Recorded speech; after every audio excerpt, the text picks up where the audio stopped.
Welcome to Property Mama Adventures in Real Estate, episode 23. It is here that I share all of the shenanigans that go on in the real estate industry, whether they're real estate agents, buyers, sellers, in my close to 3 decades of buying real estate. If we've not met before, my name is Wendy Chamberlain, and I'm a buyer's advocate, which is a buyer's agent here in Melbourne, Australia. So we buy houses for clients, and I absolutely love what I do. And I have shared recently a negotiation that took place for a client over quite a number of days in Melbourne's inner north. It was a landmark property that my clients were interested in purchasing, and it was going to auction on the Saturday. And so the negotiation started on the Monday, and it ended up being a long, drawn-out negotiation. And so over the course, and I've shared this, I'll just cover it again if you might not have heard the background story on it.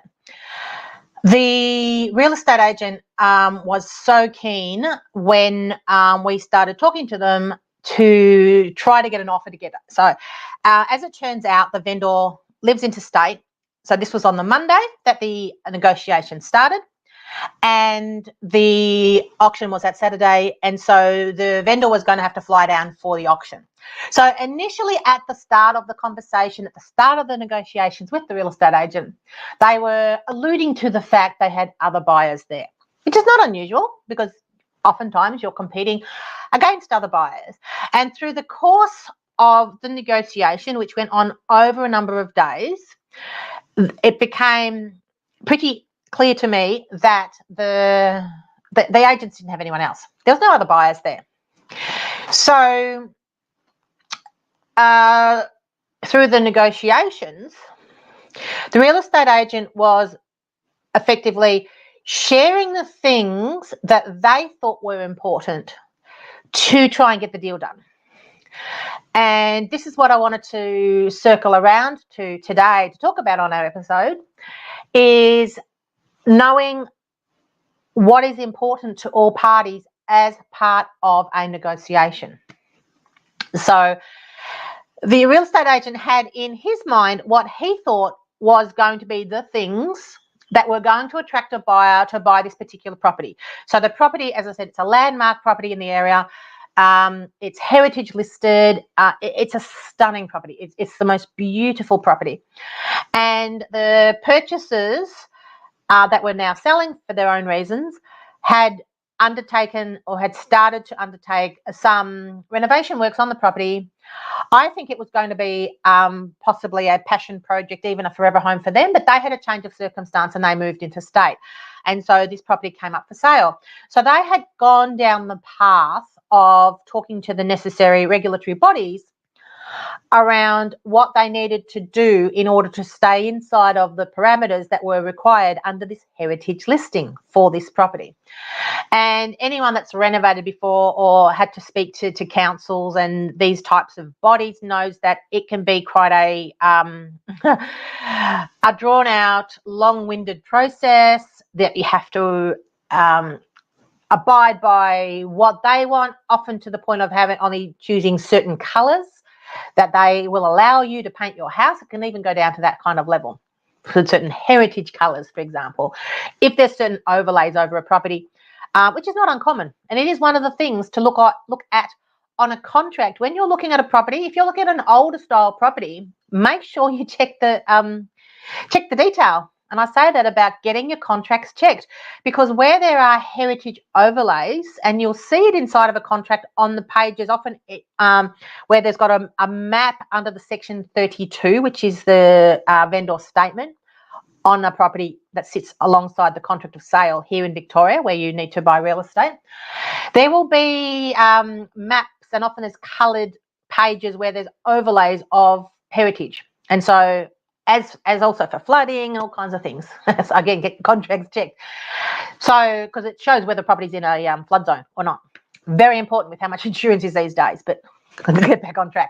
So the heritage overlay is what you are allowed to or not allowed to do to a property, and the extent of which you can do it. And it comes down to what the council or any other bodies are going to allow you to do.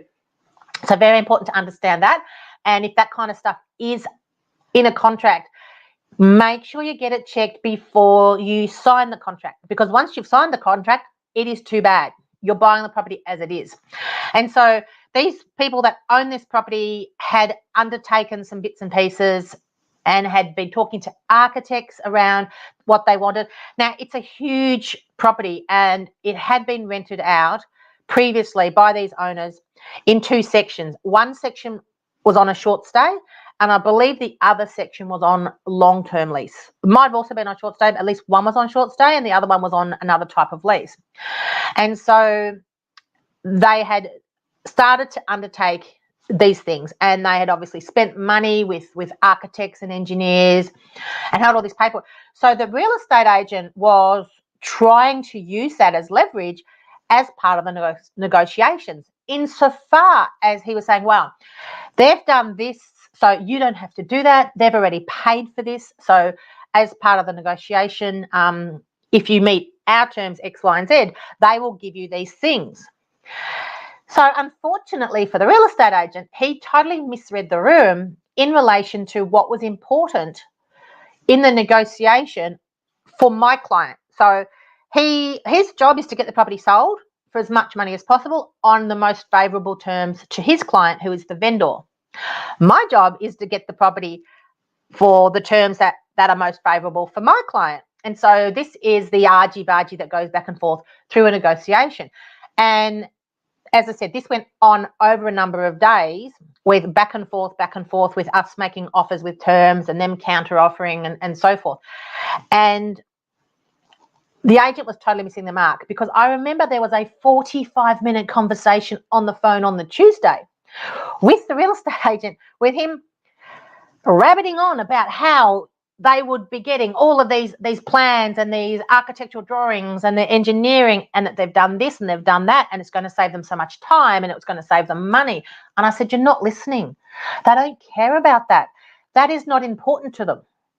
They're not going to do that. That's not why they're buying the property. That is not in any way, shape or form important to them. What was important for my client was the purchase price and also the settlement period. So for my client's circumstances and reasons, they wanted a longer settlement.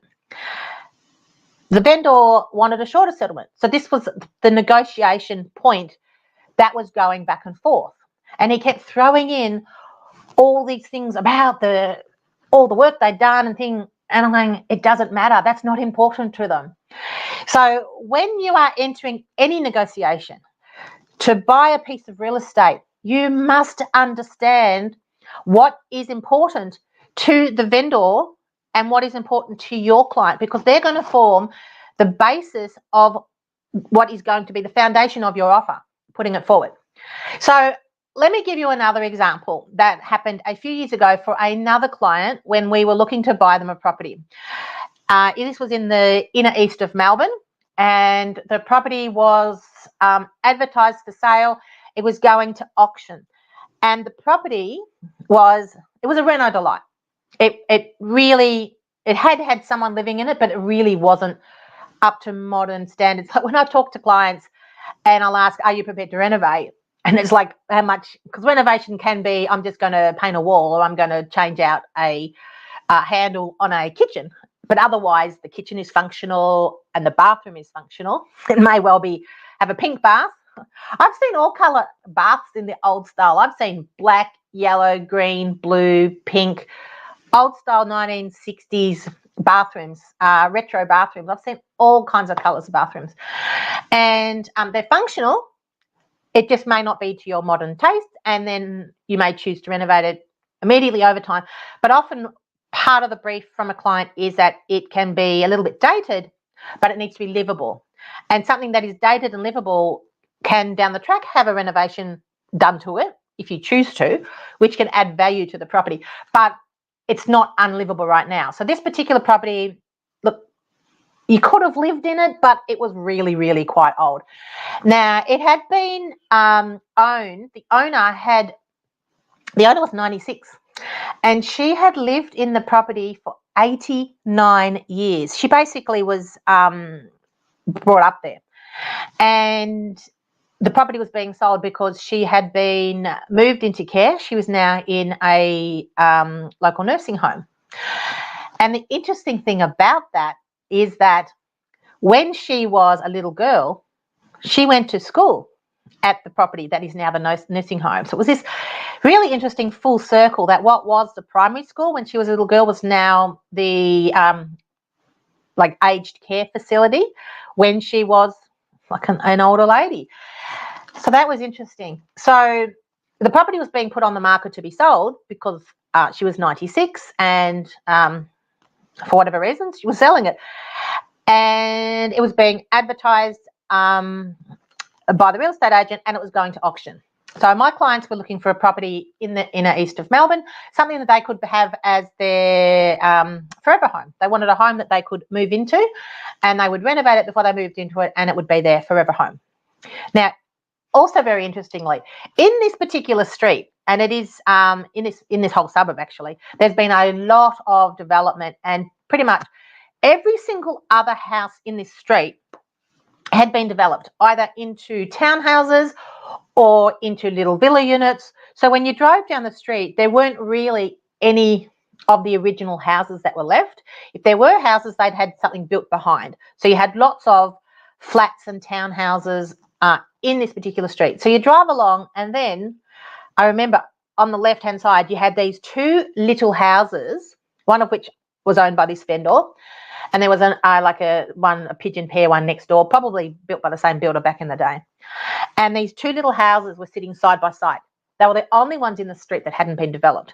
And the reason being is the street frontage was too small. It was only 10 metre street frontage on these properties. And most developers, I suppose, were looking at it and going, well, besides the fact that she'd lived in the house for 89 years, it hadn't come up for sale before. But these two particular properties with these tiny little street frontages would have had some challenges for anyone looking to develop the site. Possibly not to put another brand new home on it, but to put townhouses or villa units or apartments as every other single house in the street had done. So I went out and had a look at this property, and she was a gorgeous old girl, the property, but she needed work. She'd seen better days. And the house was toward the front of the block, and there was this huge, big backyard with hardly anything in it. So it actually would have been prime for a developer to buy it and just put another family home on this property. So I took photos and videos for my client and showed them the property. I said, I think you're going to like this property. So then we made a time for our clients to come out and have a look at the property. And they fell in love with this home and it fell in love with the potential of the property. The location was brilliant. And so that ticked that box, and it would just be that the home could be extended and renovated, but they had no plans to knock over the home. And so my clients have two children. So it was a young family. Now, what is important with negotiating also is to make sure that the real estate agent understands who you are, or in my case, who my clients are, because that 100% forms an opinion for the seller. So the real estate agent is the one that is representing the seller, the vendor, and so they're the ones that are talking to the buyers. They're the ones meeting the buyers, showing them through the property. So they absolutely have the ear of the vendor. And the real estate agents oftentimes are the person that is selling. They will ask them, what do you think? Who do you think I should sell it to? Because they're the ones having the conversations with the people. Now, I will say some vendors don't care about that. Some vendors just want as much money as possible, or whatever their circumstances are, whatever's important to them. They don't care who's buying the property.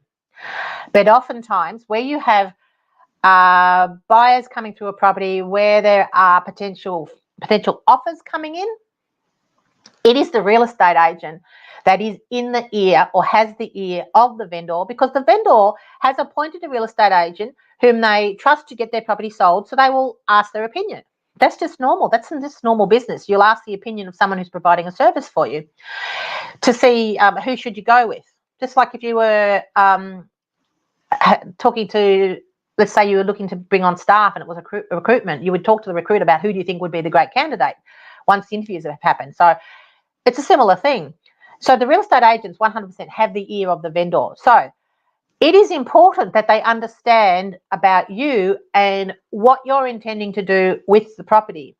Because if you walked in there, if you knew that your vendor was a 96-year-old lady who lived there 89 years, now lives around the corner in the retirement village, and has her home on the market to sell, and doesn't want the home knocked over, she wants the home purchased by a family. If you walked in as a developer and said, I'm going to knock the whole thing over, you're probably not going to go so well. Going to auction, you can compete with everybody else and it's open slather. But this particular vendor was open to taking an offer. So when I was speaking to the real estate agent, I had told him the circumstances of my buyer, who they were, what they were looking to do with the property, and this was all being relayed back to the vendor. So with a property going to auction, I will always ask, are they open to offers on the property? And in this particular instance, the real estate agent said, yes, they were. They were open to offers on the property. So I also then started feeling out where that offer might need to land. And the agent was basically saying that, I suppose, given her age, to her, this was the important thing to her, for her heart, was for her home to be sold to the right person. It wasn't about the money for her. It was about the right terms of the negotiation, which includes who is buying the property. So I was able to ascertain this information from the real estate agent. So you see in the other conversation that I've been having with you about the negotiation that went on for 5 days, he never asked what was important to my client. What was it that my client needed in order to get the deal together? He wasn't interested in that. He was interested in his commission check and getting that property sold as quickly as possible and getting it sold to us before the auction, because they had nobody else. So he never bothered to ask. Real estate is a business of people. It's generational. So you need to understand what is important to the people, the players, the parties involved in any negotiation. So I made sure that our clients' circumstances, that they were a young couple with 2 young children, that it was going to be their family home, that all got communicated to the real estate agent. And would they look at an offer? Yes. So the real estate agent was talking to his vendor, and through our own due diligence and everything, we put our offer forward, and we were at least $50,000 under the guide price. I talk about guide prices a lot.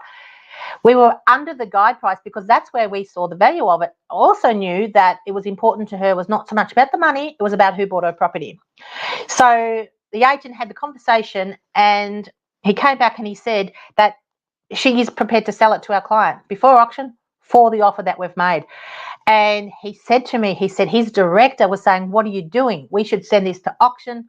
We've got interest in the property. We're going to get much more money for our vendor, which also means, that means more commission for them, right? So let's just call a spade about where their interests are lying.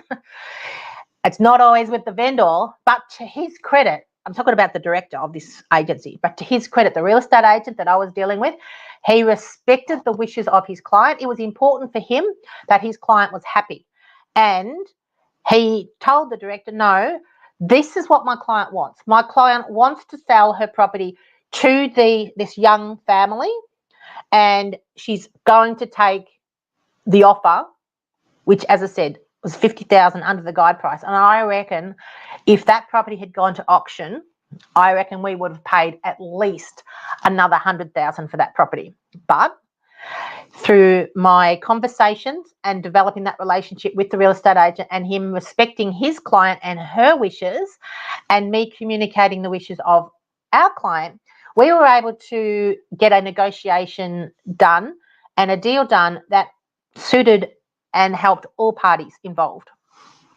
So got all this paperwork signed, and it was the sweetest thing. She was, like I said, she was in the retirement village nursing home, just locally in a few streets over. And so everything got signed, and then I said to the real estate agent, my clients would love to meet her. Love to meet her and say thank you. And he said, okay, yeah, I'm sure she'd love to meet you. And he arranged that. So we all went along. My clients, the two children, went along and met her at the nursing home, and it was the most beautiful thing. Their children took her some flowers, bouquets of flowers, had a bit of a conversation with her, and it was just a beautiful, wonderful experience for this vendor to know that her home is being, the baton for her home is being passed over to a young family who were looking for a home, and that was going to be the home that they were going to eventually renovate, but they would be moving and making their own home. So this is why it's important when you are negotiating to buy real estate to understand what is important to all parties, because the thing that you think is important may not be what is important. And as I've indicated here with that example, it is not always about the price. It often is about the price. Like, the price factors in, obviously, but generally vendors will have a changeover price that they need. So for their circumstances, whatever they are, they generally will have a price in their mind that they need to get to allow them to take whatever that next step is for them. So oftentimes when someone is selling a property, it might be because it is too small and they're upsizing to a new home. So for them to take that step for their own circumstances, they will have a figure in their mind that they must achieve for their property. So in the scenario here, where she was an older lady and clearly the money was not as important to her as having her house go to the right hands, it wasn't about that. It was more about that type of negotiation. So this is why it is so important to know which questions to ask. And my getstartedinproperty.com.au mentoring program is exactly just that for you if you're not sure about what questions to ask. So this is my online mentoring program where you can work through the modules at your own pace, and it is designed for you to then gain the confidence to be able to buy a property. So I have put together, basically I have brain dumped my almost 30 years of buying and selling real estate into my Get Started in Property course, and you can access it whenever you choose. It's online. You can work through the modules at your own pace in the pockets of your time that suit you. And it doesn't matter where you're located, the fundamental principles of buying real estate are the same.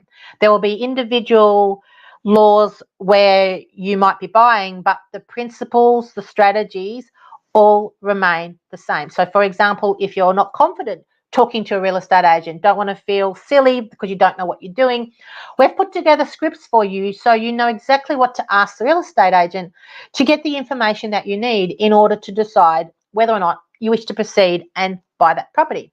So head to www.getstartedinproperty.com.au and take a look, and I look forward to welcoming you into the program. And of course, if you're located here in Victoria, in Melbourne, we're also licensed in Tasmania, and you're looking to buy a property or even sell a property, we are here to support you. So our role is to look after your interests. That's what we do. We represent you. And as I'm sure you'll all know by listening to previous episodes of the Property Mama Adventures in Real Estate podcast, there are shenanigans aplenty. And there's even more that I've got to share about the property where the guy didn't really know what we were looking for negotiation. That deal is the gift that keeps on giving. So I'm going to cover that in a moment, about the next step in the saga of buying that property. Goodness me. But if you don't have the time, you don't have the confidence, you don't like dealing with real estate agents, you don't trust real estate agents, if you just want someone in your corner that has been doing this for a very, very long time. That is us at Chamberlain Advocates. We would love, absolutely love, to help you buy your first home, your forever home, sell a home to move into whatever the next circumstances are for you. That's what we love to do. So please do reach out. If you've got any questions or any topics or areas of real estate you'd love me to cover or talk about, just get in touch, give us a comment, and I would really love and appreciate if you would share the Property Mama podcast. It is available on your favourite listening platform. If you can share it with a friend today and let them know, and if you're loving what you're hearing, if you could rate us 5 stars or thumbs up, that would be wonderful. I do enjoy sharing my stories with you, and I will be back with you soon for another episode of Property Mama Adventures in